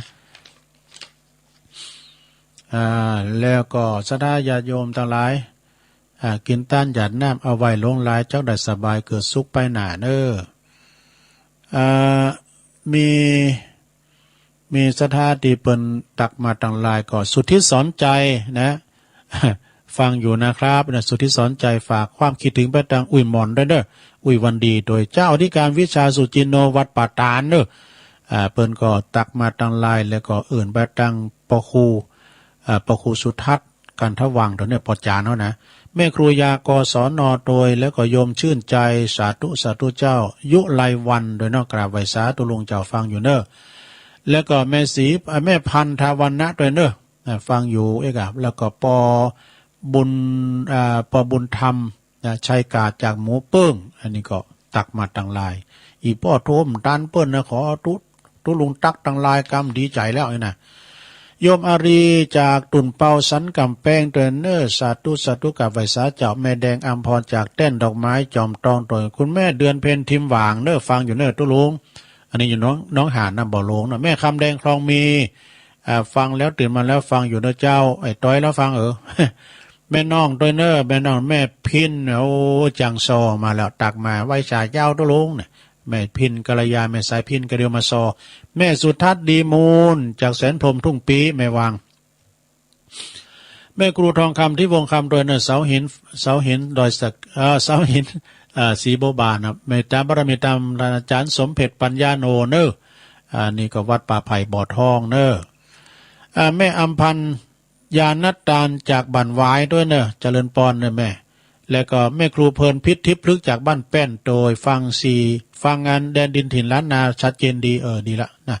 พี่ไอ้ไต้หัวเฮาบรรจงการท่าวงเนอตัวแทนพี่น้องนำดิบเนอเด่นจ่าปุ่งแก่เนาะฟังอยู่เนอตะลุงเนี่ยพอเล่งนาลงกิติวงเนอเอาฟังอยู่เนอครับตะลุงพอเล่งนาลงในปุ้นเปิ้นตอนเพิ่นก็มาอยู่เจียงใหม่นะเอาเปิ้นซื้อเฮือนใหม่เปิ้นแปลงเฮือนใหม่เจียงใหม่ด้วยแล้วก็ไปตั้งปุ่นโดยแม่อายเนาะไม่อายก็บ้านห่างบ้านนั้นนี่กะแสนตุนมือเนาะแม่อุ้ยน้องด้วยเนอะแม่อุ้ยน้องฟังอยู่ยายปันสุรชัยนี่อยู่เมืองจีกันเนาะไปย้ายบ้านไปอยู่แม่ท่าบ่น่ะแม่ครูลาวันกุยคำด้วยเนอะแม่อวนอันนี้แม่นางอวนนะแม่นางอวนจากอันปูนล่องกองเข่าตัวเป็นหนุ่มฝ่ายหินด้วยนะแต่ก็โยมกันดาสีเนตรกราบนมัสการค่ะทุกลุงฟังอยู่นะคะแล้วก็มีสดาเปิ่นฟังอยู่ก็มีปลงมงคลมูลชีพเนออันนี้จากน้องเอิกว่าทุกลุงก็ว่าพิษไปหน่อยหนึ่งความจริงนี่ก็อนาลัยโยเนาะที่เปิ่นเข้ารายการทางฝ่ายหินแต่ทั้งพี่นี่ก็เป็นพระมหาสมชาติชาตปัญโยเนาะพิษถูกสุมาเด้อเนอะอาจารย์อนาลัยโยเปิ่นเข้าทุกวันพุธแม่จิรพันธ์โมป้อพี่น้องบัดไก่เนอจากปุ้นหนองบัวแม่ขจารโอ้แม่บุญยวงแซ่พันแม่น้อยเนอฟังอยู่เนอเดี๋ยวแม่น้อยก็โอ้มีคุณูปการเปิ้นก็เอากล่องเสียงกล่องเพลงมาตานตุลุงด้วยนะแม่หลวงสายฝนจันกุลนะพี่น้องหลายปิ้งนี่น้องผ่าขาวฟังอยู่นะเจ้ายายแดงดอกตาล่อมเนอยายแดงก็มีความสุขขึ้นมาแล้วนะป่วยหายไปละนะนวลนิชาวชาติโดยแล้วก็มีปรึบนี่มันเป๊ะลงแม่แสงชุติวงศ์จากแม่ย่อยสันทรายแล้วก็คุณแม่จงดีสกาย81นะชมรมสกาย81แม่สีดาจากเวียงป่าเป่าโดย บุญมาวงตุนนะอนาลัยโยไหวสานะครับเนื้อไหวสาตุบีครับเจ้าวัดหนองเงิกแล้วก็มีน่านฟ้าเรดิโอนิรันดร์ลุงนิรันดร์เป็นลุงนิรันดร์ตุลุงวันนิรันดร์อย่างเดียวลุงนิรันดร์ปันดอนตองนะหัวหน้าเนอะแล้วก็มีเสาคำชัยเทพตัวเนาะมีโอ้พระครูชัยทองขันด้วยเนอะจากน้องผ่าขาวเนอะวันลาตัวแล้วก็มีโอ้ท่านพระครูนรงค์ด้วยเนอะอันนี้ซาดามิกเขาอยู่เมืองนานบุญอยู่ทุ่งพึ่งเมืองน่านบุญนะแม่มนฤดีจากแดนดอกไม้ตัวเนาะแล้วก็มีไหนแถมจบพอดีสดาแต่ว่าตักตายมันเสี่ยงกว่าสุมาเด้อเนอะจะเปิดสายแล้วเนอะสดาเนี่ยพระจะโทรมาก่อนตักตายกันเช็คคืนเช็คสายก่อนเนาะเวลาที่เหลือเนี่ยนะเหลือน้ำกึ่งชั่วโมงรายการตุลุงนี่มันเป็นรายการหนาหมูเนาะมาจูกัน0899556506เจริญปอนเจ้าไว้ตาเจ้าไปหน่อยว่าไปเลยเนาะเอาเลยตูลุงก่อนไป77แล้วยายก่อนวิแก้วผู้ฟังโซนาคือมีเขาคล้องเงินทองล้นฟ้าหลังไหลมามากหนักเขานำปัจจัยปีน้องปีหักอย่าวิตขาดได้สันดีได้กินเงินเดินสุขบ้านดีลีอายุมีเหมือนยายโนนเจ้าเดชาศักดิ์ศรีบุญมีจอดจังตาชั่วชีวันมวยมากเป็นหนึ่งเป็นจริงอย่าได้ตกข้างสมไฟอ่างถึงวันวงวานปีน้องจัดเจอเดียวกันตึงหมู่วงพันเจริญเก่าหน้าสุขสบายเน้อปีน้องเอาโอไม่ค่อนกาอย่ามาเข้าไก่ปวดหูโมตาปวดขาเมยไข่ปีน้องเนื้อไต่สบายนะเจ้าสบายนะเจ้าขันยองวันละกรรมนะเจ้ากำมานอนหมู่เนาะนอนหมู่เนาะภาษาไทยแปลว่านอนคว่ำหน้านะเจ้าทั้งตั้งซูมกันนะเจ้าภาษาไทยแปลว่าปนกันนะเจ้าไว้สาธุไปดังยายคำปันเขาเตนเนอร์แม่แสงสมรูปพระปุ่นตังแม่ปากข้าดอยสะเก็ดโดยเจริญปอนพระพุทธเจ้าท่านนั้นแม่แจงแม่จันสีเจ้ายังฟังอยู่เนอชัดเจนดีเจ้าชัดเจนดีฟังไหนคืนไหนโดยพระบาทอุดมเนาะพระบาทอุดมดีดีแล้วแจงหัวรินเนาะฝังอยู่ดีสบายนะแม่เนอสาธุ0899555656เจริญพรแอบเล่นจัดยามนะลุงโอ้แม่สีทอนก็เสียงป้อยดีเหรอแม่สีทอนน้องโบเนาะน้องโบใจปากเจ้าแล้วแน่ตั้งสายเหนือนี่แห้งเนี่ยมาแห้งนะน้องบัวใจปากกาดีกะใจปากกาวันนี้ยังแควนหน่อยมันพอหนาวเฮ้ยพอดีอยู่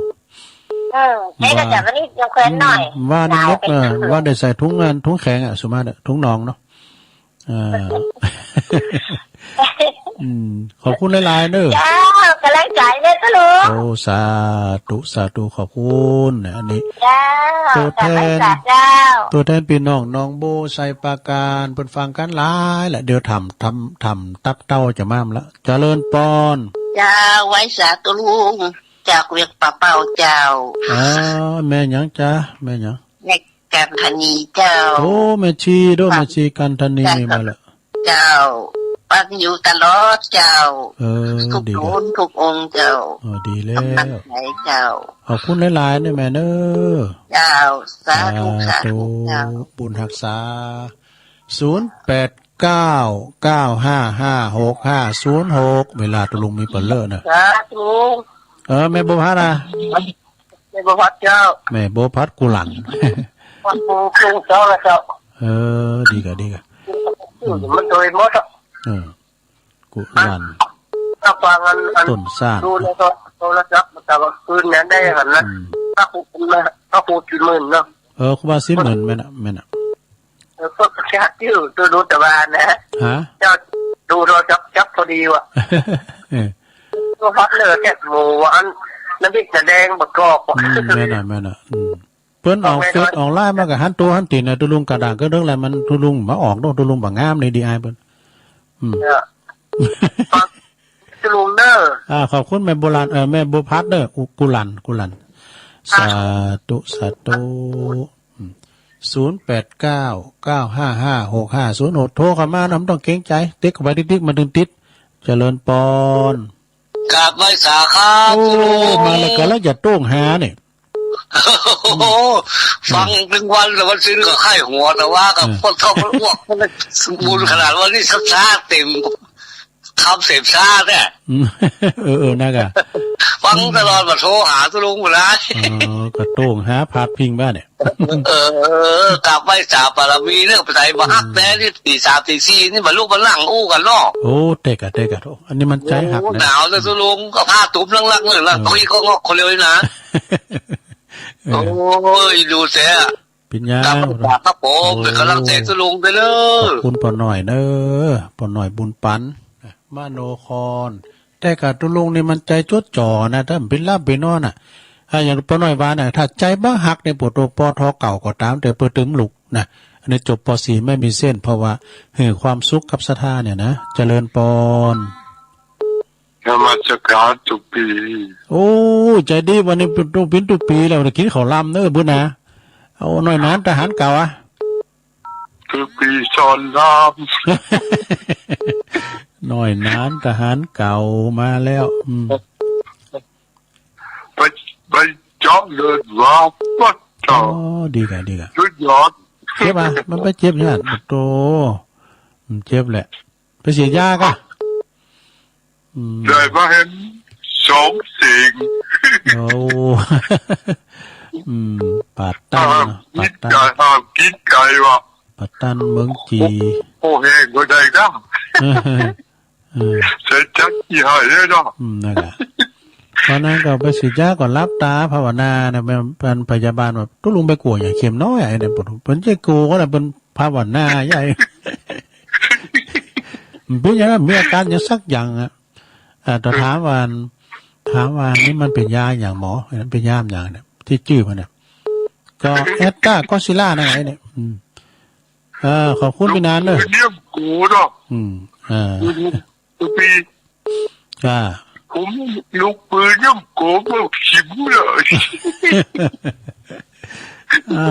ยินดีเนอะพี่อาเนอะมาบนอะไรเนาะยินดีน้องนานเนอะเป็นหนุ่มเลยเฮาเนอะน้องนานขอบคุณเนอะโตอันนี้อยู่ปาเต้นเมืองจีนเนอะสถานเนอะหน่อยนั้นทหารเก่าปาเต้นเจริญปอนเจ้าสาธุเด้อแม่น้อมเนาะเจ้าแม่น้อมตาจันเพราะหนาววันนี้แม่ตาจันเองเพราะหนาววันนี้ยังแควนไปเลยนี่หนาวขนาดเลยปวดกับปวดดีเลยน้องหลอกแม่น้อมเนาะฟังไปติ๊กเนอะพูกกับมาอยู่นะยินดีเนอะสาธุ0899555650เนี่ยไปดังปีนั้นสันตึงโทรมาให้กำลังใจเป็นของสันตึงจอมตองเจริญปอนเจ้ากลับมาสาตาตุลุงไม่ชุกเกียวศิลปรนะเอาตึงขึ้นมาก็ได้ยินเสียงน้ำเสียงดำจากตุลุงเด้อเจ้าเอาติดตามตลอดนะเจ้าตุลุงวันนี้กับหนาวกับพ่อหนาวแล้วมาแล้วเมื่อคืนนี้นะเจ้าแล้วไม่ไปในวันนี้เพราะหนาวเหมือนวานะเจ้าวันนี้นิดติดตามตลอดเด้อตุลุงเจ้าขอบคุณเด้อแม่ตุ๊กแกเจ้ากลับไว้สาธุเจ้าศรีลาพรเด้อ0899555650เจริญปอนนักการเจ้าตุงยองทีนี้อันแม่หยุดตั้งใด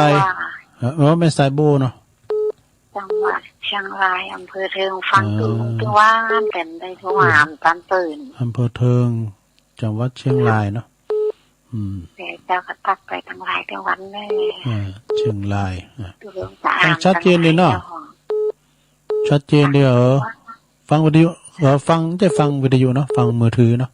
จะมาได้ฟังวิทยุเจ้าฟังทางออนไลน์เจ้าดีละเด้อยินดีหลายๆเนอะแม่สายบัวนะอำเภอเทิงสาธุสาธุเอิ้นไปตังปุนเตรนเนอร์พี่น้องตังสันน้ำเมงนะสันน้ำเมงก็ดีเจริญปอนครับผมกับภาษาครับหมูสามเณรเอาหลักปัญโยนันครับกงกังกงเกวียนเนาะในธรรมเพิ่นบอกไว้ฉะนั้นจงมันกระทำบุญรักษาศีลเมตตาภาวนาไปใจก็เสียจักวันได้ไปรอดเวียงเที่ยวยอดอมตะมหาเนรปานครับผมวันนี้ก็ของหลวงลุงอยู่ดีมีสุขนะครับในช่วงใหม่นี้ครับผมเดือนนี้จะประกวดปันป้อนเนาะของอาจารย์ในหลักปันป้อนปีใหม่ปันโจกอวยใจเนาะดีกะครับอันโดยขอบคุณเนอสาธุ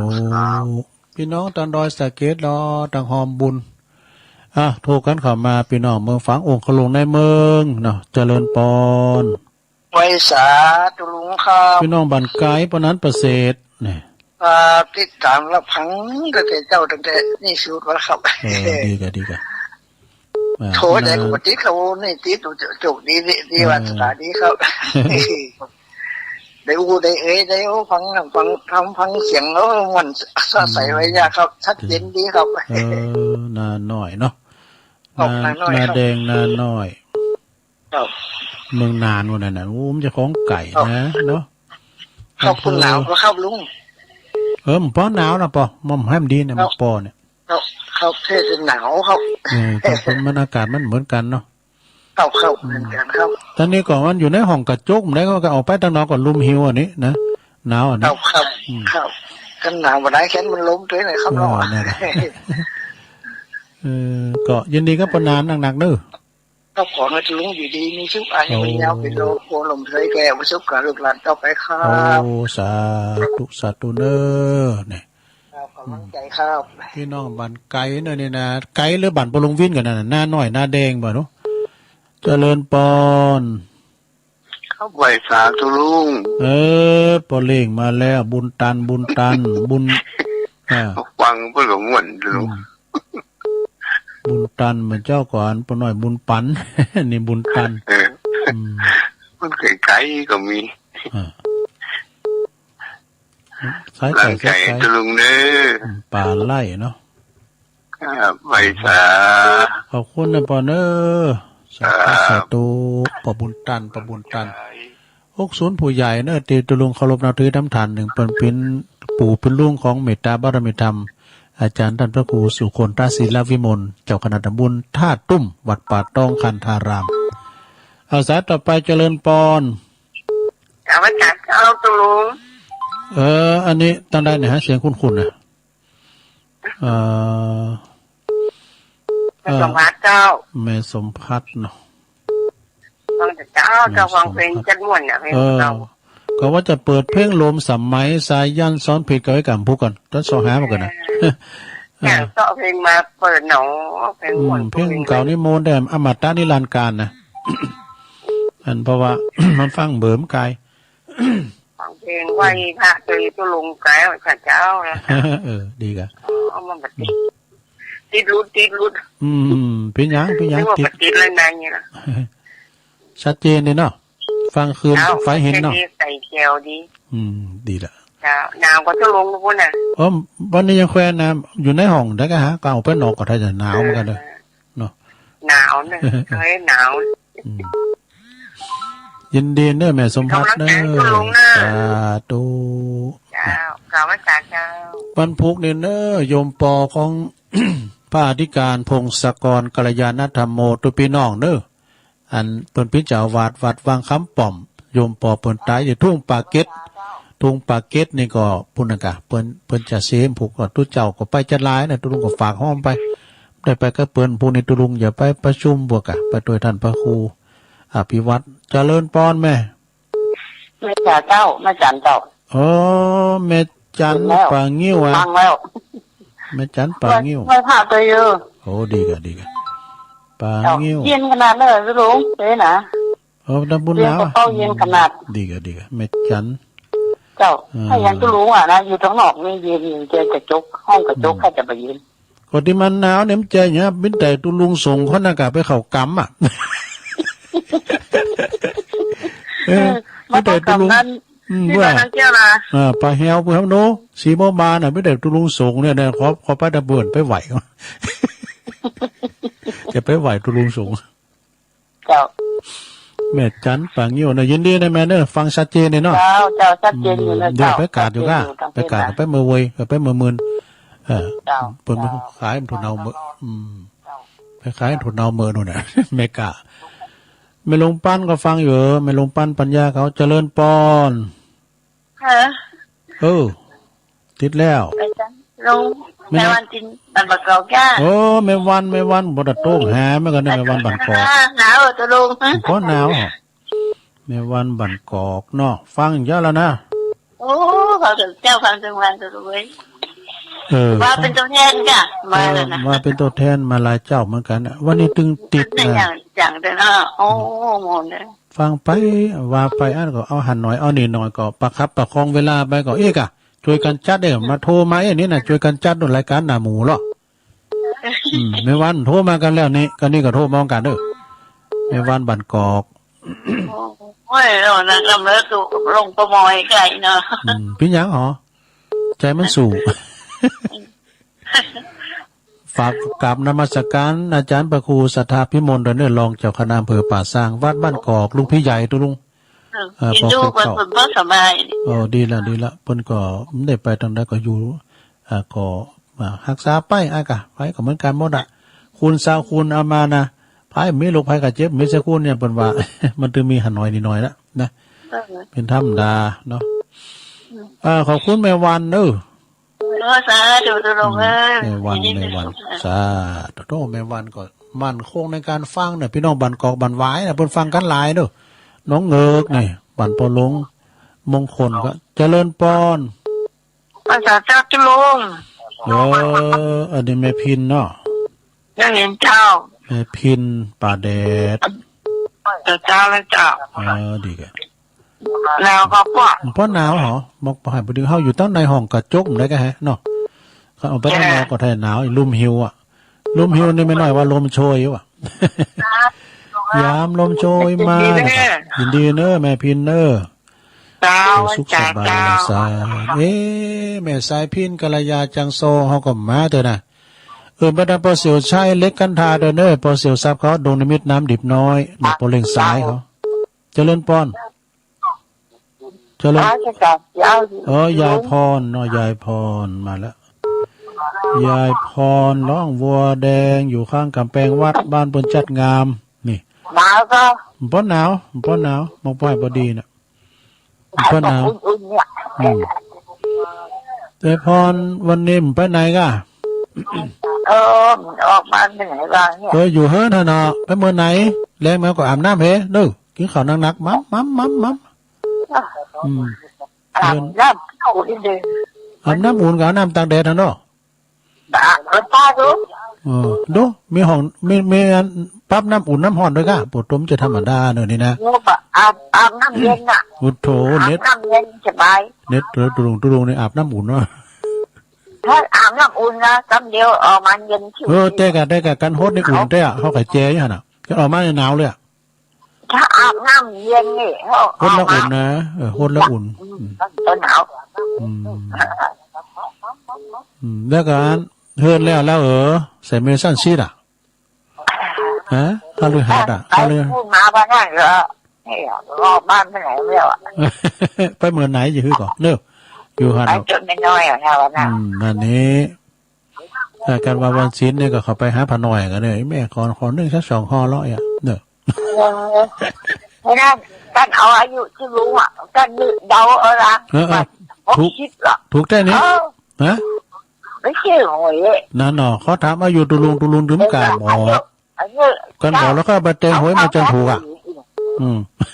ก็ฮอกสามฮอกสี่เศร้าอ่ะเศร้าอยู่เป็นอายุฮอกสี่สามถ้าจีได้รางวัลที่หนึ่งเลยพี่ยังจังหายจังตัวงดหนาวทำไมเนอะสาธุยายพรล่องวัวแดงอยู่ข้างกำแพงวัดบุกโทรมาแถมเจริญปอนแม่จันสมเจ้านมัสการเจ้าสาธุแม่จันสมจักติดใจขนาดว่าเจ้านี่นะดีกันได้ฟังคำได้ฟังกันที่คำกร71จังหวัดนะโอ้ยอย่าว่าเก่งแต่ว่านั่นกับอาจารย์วิศวัตสูมาอย่าปวดต้นเน็ตได้เนอะโอ้เก่งขนาดเป็นอาจารย์ถ้าแหมบักกี่วันเอาออกสักรอบเนอะโอ้ได้กันดีกันได้อย่าว่าเก่งแต่เก่งว่าทำกล้ามเดี๋ยวออกให้อยู่พอหนาวเนาะวันนี้เนาะวันนี้ยังแขวนวันนี้นะโอ้วันนี้จะลาขนาดเขาอยากขนาดนั่นน่ะเวลาเจ้ากำบอกกันดีกันมาคิดเขาจังซอยังมาตัวเด็กได้หลายฐานเป็นพยายามนะเป็นพยายามเขาก็อินดูเปิ่นอ่ะอินดูเปิ่นเด็ดเปิ่นติดได้ก็ดีกำลังใจนะเจ้าตุลุงขอบคุณแม่จันสมหนักๆเด้อนมัสการเจ้าแม่ตี3ปลายอ่ะดีกันได้หยาดน้ำโอ้ดีกันเรียบร้อยเจ้าพวกก็ทำตัวอุ้ยบุญปันมาเตะแถมแล้วก็ทำตุปีสมเพชรนะจุบส่งมาแม่อุ้ยหมอนโน่นผมมาแบนปนปิ้นเจ้าภาพ3 วันเจริญปอนกราบนมัสการครับตุลงครับสายบุญมาแล้วไหวสาจุดแดงด้วยสกีตเนอะคือนะถึงเงินจ่องเงินถึงห้องบูธที่ไหนแม่ทุกงานถึงปุ่นมันบัดแมวใครลุงแดงวะนะลุงผมถามไม่รอว่าเก้าอี้ในลุงก็จะสร้างเป็นรอดที่4เหมือนกันนั่นก็ครับอันนี้ต้องถามพระครูอภิวัตรเนอะลุงลองในพอเราเท้าไปคนตัวจองตัวแบบของแรงมันต้องเจ้าเดียวกันเนาะแต่กันเนาะมันจะเป็นจะได้เดี๋ยวต้องถามไปก่อนเนอะลองถามตันเดี๋ยวนี้ไปก่อนฟังนะกันเพื่อฟังนะว่ารถเดียวกันสั่งไปจุเลยหรือว่าเขาจะเอาไปที่ไหนจุดใดจุดหนึ่งไงนะเนาะหรือว่าจะเอาไปเอาจุดพูดหล่ะของผมนี่เดี๋ยวนี้ได้15 ตัวแล้วจะส่งรายชื่อที่หลังเนอะสงสัยว่าคงจะเอามาตีปืนแล้วเขาก็ต้องไปกุจ้าปุ่นเอากุจ้าเอาตัวพูดน่ะน้องต้องห่อไปแล้วนะมันจะเหมือนกันเปิ้นสั่งมาล้านด้วยลองถามอาจารย์ครูพิบัติของน้องถ้าจะได้ผมวันทั้งเดือนกุมภาพันธ์ก่อนแต่กุมภาพันธ์กันเดี๋ยวนะร้านเวลาเขาจองเขาสั่งโอนเขาตังไปเลยก็ว่าจะได้ก็ลองถามเปิ้นเด้อเบอร์โทรไปถามเปิ้นเด้อบุตรผมไม่ได้ผมก็ทำวัดส่วนผมปกติโอ้ก็โทษหลังไม้ก็ได้ลูกเป็นหลังไม้ก็ได้ที่ท่านขอควายมาเป็นพิธีการมาแล้วเนาะรายละเอียดอย่างนี้ผมหูเลิงนะผมอ่านกระจือขอความชัดเจนเนอะถ้าเขาจะไปปูเจ้าจะพูดอะไรมันต้องปูนแน่นอนอ่ะมันต้องทำปูนแน่นอนอ่ะเขาเอาไปอันเนี่ยมันเหมือนกันนั่นแหละผมจะส่งได้ติวได้นามาลุนถ้าอาจจะเกินกว่านั้นจะนักบุญนะเนาะพระจะห้อมก็ไปห้อมบุญน่ะเนอะโดยล้มพอมานิดนี่กันเนาะเขาน้ำตีน้ำตีเสียไปการเสื้อสาราสนาที่นอนหมอนมุ้งโอ้แต่โถ่แต่เขาตีน้ำตีเสียไปการได้ไปไม่กันที่นอนมีที่นั่งกันยุ่งเนอะเนาะแม่เนาะทำไว้เดี๋ยวนี้เนอะพอออกแล้วสถานต่างๆจัดแปลงตัว150กี่ตัวก็ได้กี่ตัวก็ได้นอดลุงนอแม่น่ะโอ้ดีแต่เลยขอบคุณไฟสารลุงเนอะครับภาษาครับสะพานบุญกำแล้วเนอะหลวงพ่อมานิดนี่นะปุดได้10 ปลายแล้วเนี่ยตัวลุงยังได้สักตัวน่ะได้กระเจ้ามันได้ไงอ่ะเจริญปอนกับภาษาเจ้าลุงไม่หลงอ่ะภาษาเจ้าโอ้มนเสียงเหมือนหลงอันสายฝนโอ้แม่บัวพันเนาะแม่บัวพันหนาวก็บ่หนาวเหรอแม่อันนี้ประเทศหนาวมันสถานการณ์มันเฉพาะถิ่นอ่ะมันเหมือนกันนะทำตับเตาเนาะดีกะทำตับเตาในใช้ประการนะแม่เนาะ เจ้า ชัยประการ ฟังพระเจ้ามาแล้วเนอะเจ้าเนอะ ดีกะไปแป๊บมึงฟังไปเวพอแล้วใครหันว่าแม่โบพันเนี่ยเป็นคุณจะฮือไว้อ่ะ อ้วน ชัยประการเนี่ยก็ตุยไว้ลุงกับตุยเมื่อก่อนโอ้กินข้าวลำนะแต่สีย่าเนี่ยรับดิกินข้าวลำรับดิกับสีย่ามาเนี่ยโอ้ดีเด็ด รับดีนั่นนะกินข้าวลำรับดีแต่ น่ากะมันยิ่งว่านเขาบอกมันเพิงไปกับตามปกติมากินลำแล้วเนี่ยแล้วพอมาเพิ่มความลำมันไม่อยากบุญรู้ แต่ว่าสายในเจ้าเนอะสาธุ ยินดีเนอะสาธุแต่พองหลินพองบัตรสาเนอะเอาโมนงานทับซ้ายเจริญปอน เอามาสาม บุญมีมาทำแล้ว บุญปันบุญตันบุญมียังบุญธรรมเนอะปะบุญธรรม ยังบุญธรรม มาเรื่องว่าบุญธรรม นะครับ ต้องตามมาแล้วนี่ปวนบุญ ทีนี้เรื่องตู้ดู ฮะ มันหาได้วันนี้เนาะ พอดีอยู่โทษมาอีกมักมนเลยกวาดขี้เยอะโอ้ พอแล้วพวกหมดนี่แหละ16องศา 16 กิโลองศาชัดเจนดีเนาะ ก็กินเรื่องตู้ดูฟังก็เป็นนะต้องซัก เรื่องจากหลวงเด้อแต่ไว้ตาพอบุญมีเนาะบุญมาหยุ่น